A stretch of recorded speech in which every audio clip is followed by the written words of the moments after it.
Right, folks, this is the Washington slideshow.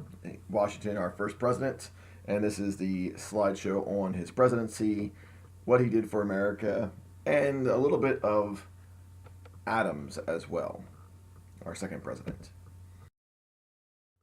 All right, so basic facts. Um, George Washington was not really a true politician.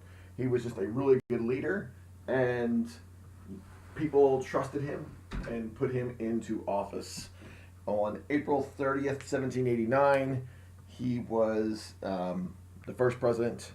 And before then, the Electoral College was able to nominate him and elect him unanimously.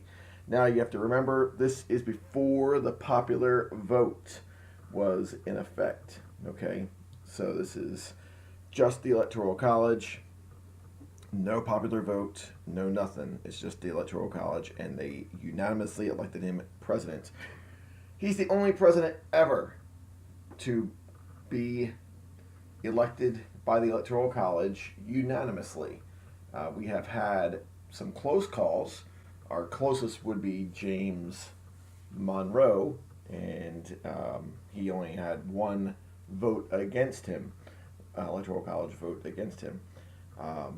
And there was other presidents as well who were pretty close with like 11 or 18 Electoral College votes against them, but but Washington is the only one unanimously elected.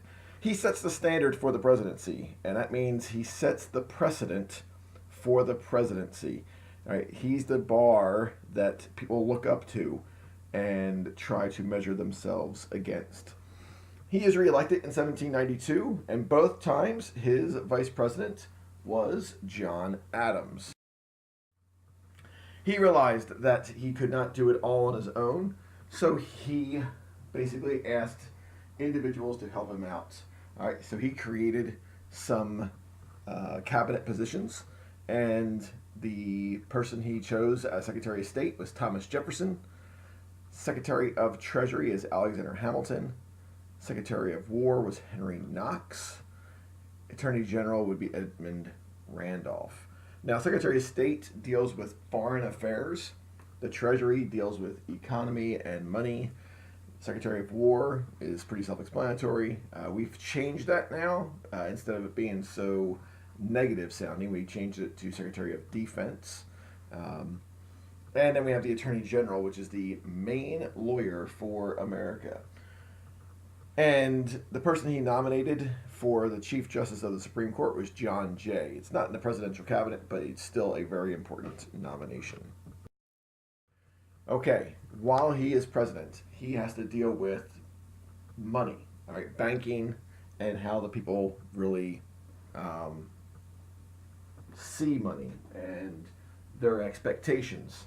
So he has the Secretary of Treasury try to figure out how to take care of our economic problems in America. All right. And Hamilton favors the rich, the wealthy, the creditors. All right. And he basically uses them to give support to America, monetarily support. And he feels that the rich would spend money. All right. So their prosperity would then trickle down to the masses. You may have heard this recently with our current president, and so this is definitely a Republican mindset today. All right, but don't get caught up in Republican and Democrat for back then. There are two groups that we'll talk about in a little bit, but this is definitely the idea of Hamilton. All right, he asks Congress to fund the national debt and promises them, basically interest by creating something called the Bank of the United States, which we'll talk about in a little bit as well.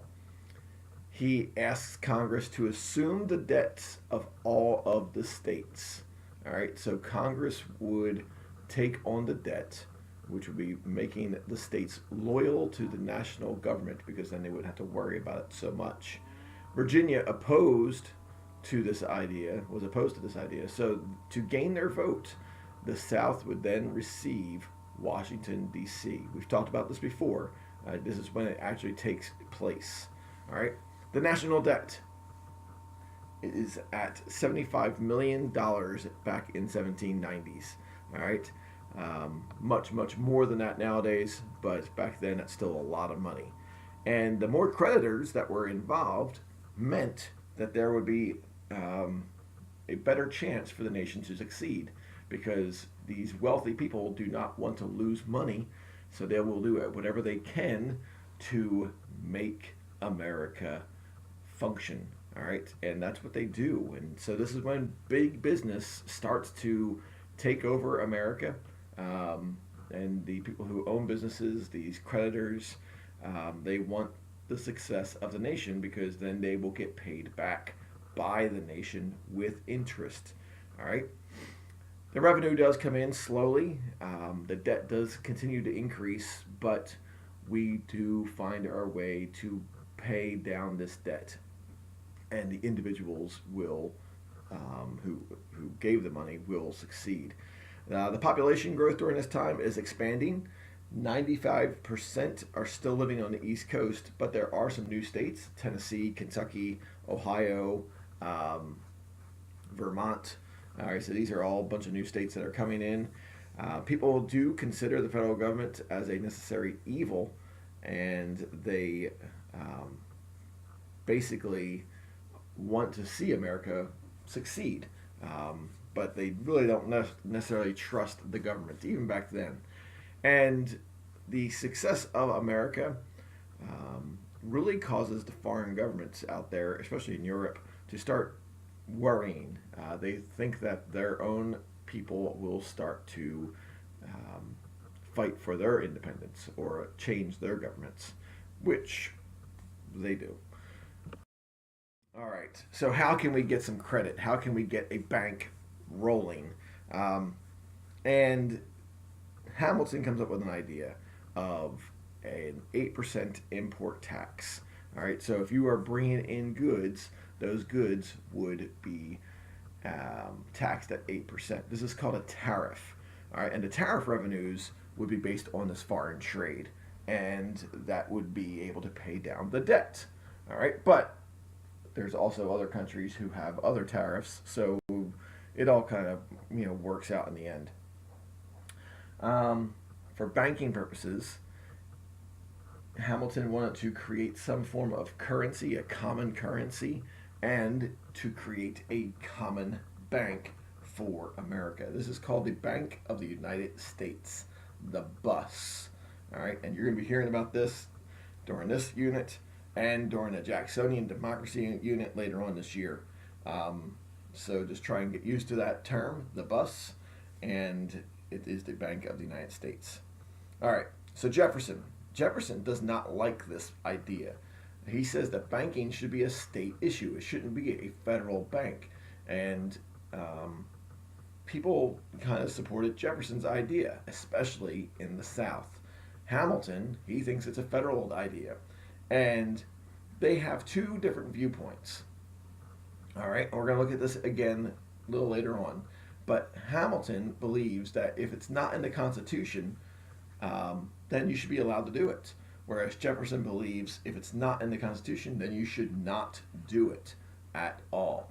Jefferson is definitely a by-the-book kind of a guy. He likes to read and says, if that's what it says, then that's all you do. You can't do more than that.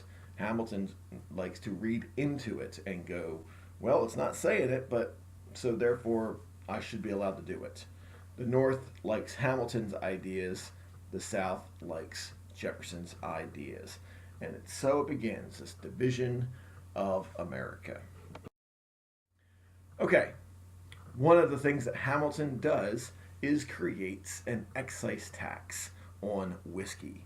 All right, it's an in-country tax only. All right, an excise tax, and it's on the sale, manufacturing, and consumption of a good. All right, we still use excise taxes in America, but we just kind of accept it as the way we do things because we have to pay or the government has to pay um, for these goods to be done, accomplished.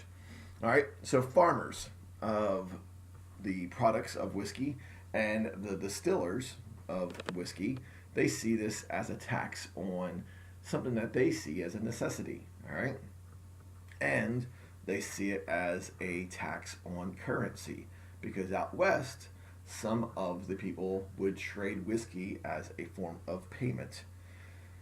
All right, so those who were collecting the taxes were tarred and feathered, much like the Revolutionary War days, and a bunch of people start to rebel, especially in Pennsylvania. Washington sends troops out to Pennsylvania to stop this rebellion, and it works. 3 men are killed, but they are able to stop the whiskey rebellion, and people start obeying the government and paying their taxes. All right, so Hamilton and Jefferson. We've talked about them a lot so far, and they are the two that start the political parties. Hamilton, he believes that, as I said earlier, if it's not in the Constitution, then it is okay to do. He decided to create the Bank of the United States, the bus. Jefferson, as I said, was opposed to a federal bank, and he thought it should be left up to the states. He believes if it's not in the Constitution, then you should not be allowed to do it. And the division really does set up two political parties. Hamilton is what we call a loose constructionist. Basically, if you don't see it in there, it's allowed. Jefferson is more of a strict constructionist. All right? And a strict constructionist is one who reads the Constitution to the letter of the law. All right? Dots the T or dots the I's and crosses the T's. All right?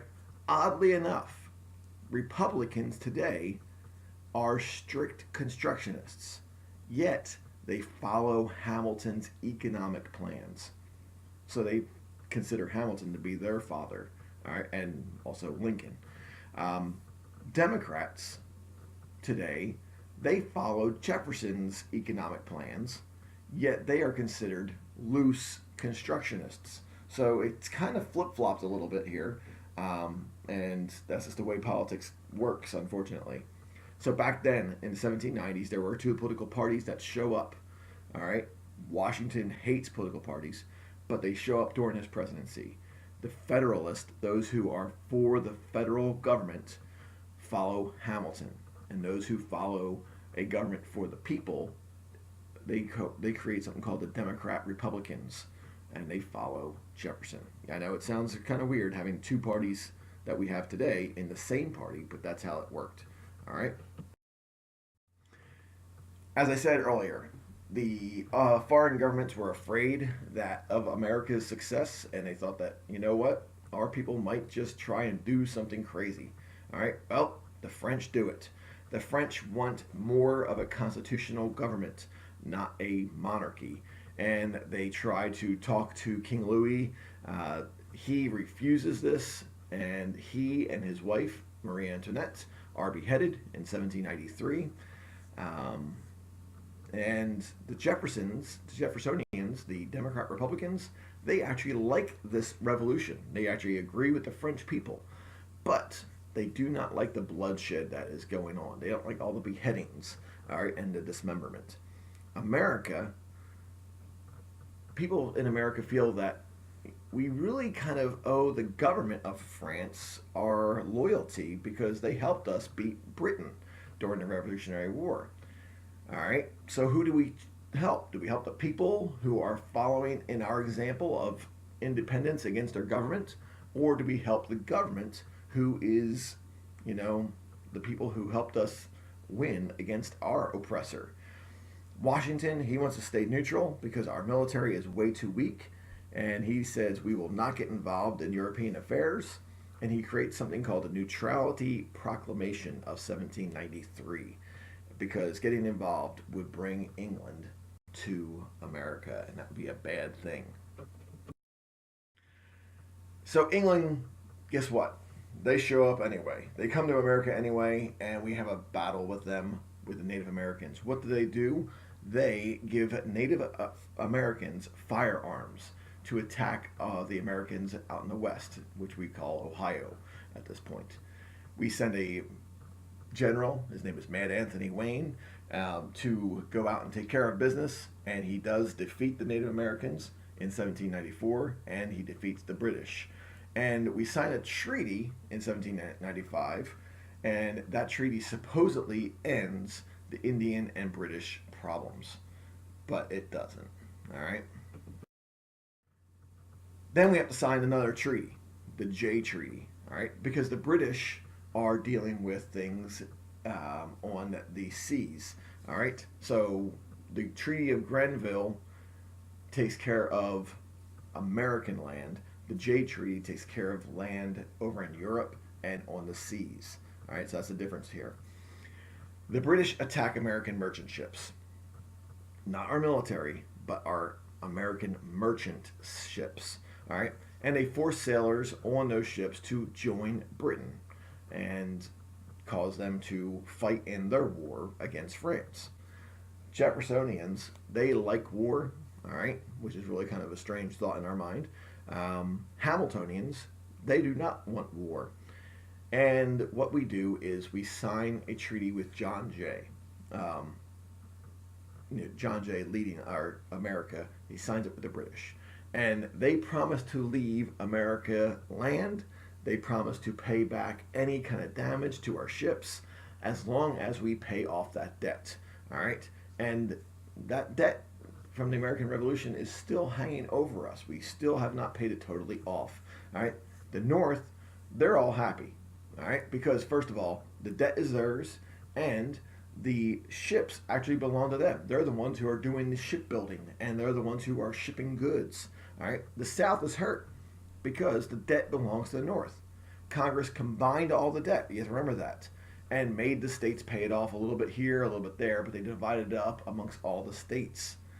Hamilton, again, suggested that the capital be in the South, and that appeases the South, but still it causes a division. All right? Now, Spain, believe it or not, they come out here, and they fear that this means that England and America are now allies. So they just, willingly give up some land just to appease America. They give up all of North Florida, and they allow America to use the Mississippi River, which is huge. If we don't have that, we can't transport goods to the west via waterway. We have to do it over land, which you have attacks by Native Americans. All right, so Washington, he goes, I'm done of political life. I'm tired. I don't want to do this anymore. And so he is no longer president. He is saying we need to stop. We need to have presidents only be president for 2 terms. It's too much for them. All right, so he sets the precedent for a 2-term presidency until FDR is elected 4 times. Washington cautions against permanent alliances with foreign countries. He says we should not be doing that. And he's okay with temporary alliances, but not permanent alliances. So there's a worksheet on his 7 points that we're going to be doing in class. So that's a separate worksheet. In 1796, Adams, the vice president, and Jefferson, the secretary of state, decide to run for president. The Democrat-Republicans choose Jefferson, and he opposed the Jay Treaty, he opposed the Whiskey Rebellion, and he wanted the war over in Europe. So that's that group. The Federalists, they choose Adams over Hamilton, even though Hamilton was more of the leader, but Adams was the vice president. They felt that maybe, they should give him a chance. Adams wins the election of 1796. Jefferson becomes his vice president. All right, now you have to remember they are from 2 separate parties, but that's how this works back then. And we'll have to check out the 12th Amendment to understand that a little bit more. Hamilton and Adams are, again, from the same party, but they are foes. They do not like each other. And Adams actually is trying his best to be president. But it's tough because he has to follow in the footsteps of George Washington, probably the best president ever. Definitely back then, because there's only one guy ahead of him, who was George Washington. But even now, I mean, if you look at George Washington's abilities, it's just amazing. Adams winds up getting us into another problem with the French, and it's called the Quasi-War. which is really kind of a situation that we really did not need at this time. And that quasi war leads us to the XYZ affair. All right. The French feel betrayed by America due to the Jay Treaty. They see us making a treaty with England, and they considered us to be their main friends. The French then start to seize or capture American merchant ships, just like the England did a few years earlier. All right, Adams winds up sending 3 guys to talk to the French foreign minister, whose name was Talleyrand. All right, and Talleyrand sent 3 go-betweens, who we call X, Y, and Z. And these men, X, Y, and Z, meet the 3 ambassadors, the envoys, and they demand that the Americans pay $250,000 bribe just to speak to the French foreign minister, Talleyrand. We refuse, and the Americans at home hear about this, and they want to go to war. They're like, millions for defense. Let's raise up millions of dollars to go to war. But we're not going to pay 1 cent for a bribe. We're not going to pay 1 cent for a tribute. All right? So war does seem imminent, and Adams winds up creating the Marine Corps during this time, 1797, I believe it is. And Talleyrand, he is actually kind of afraid. They're in the middle of a major war going over there called the French Revolution. And so he invites Adams to send more ambassadors, and they take care of business, basically.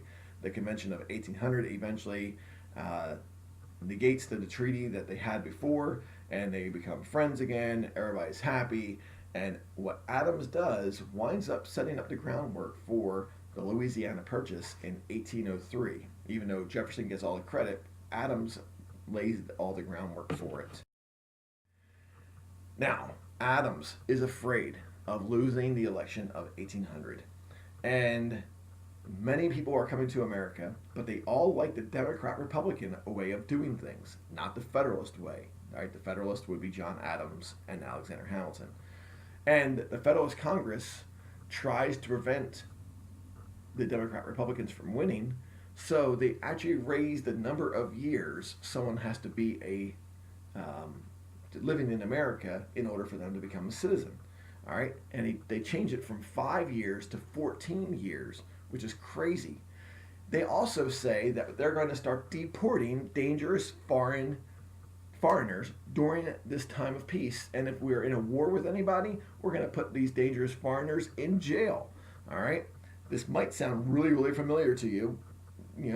This is everything that's going on in America pretty much in the last year. And they said you cannot say anything bad. Do not defame any public official. If you do, you're going to prison, or you're going to face a heavy fine at least. All right. Adams likes this because he does not want to lose. Unfortunately for him, Jefferson does win. But before the election, one more thing happens. All right. I know this is a long video, but hang in there. Jefferson and Madison, they do not like the fact that you can't speak bad about a public official.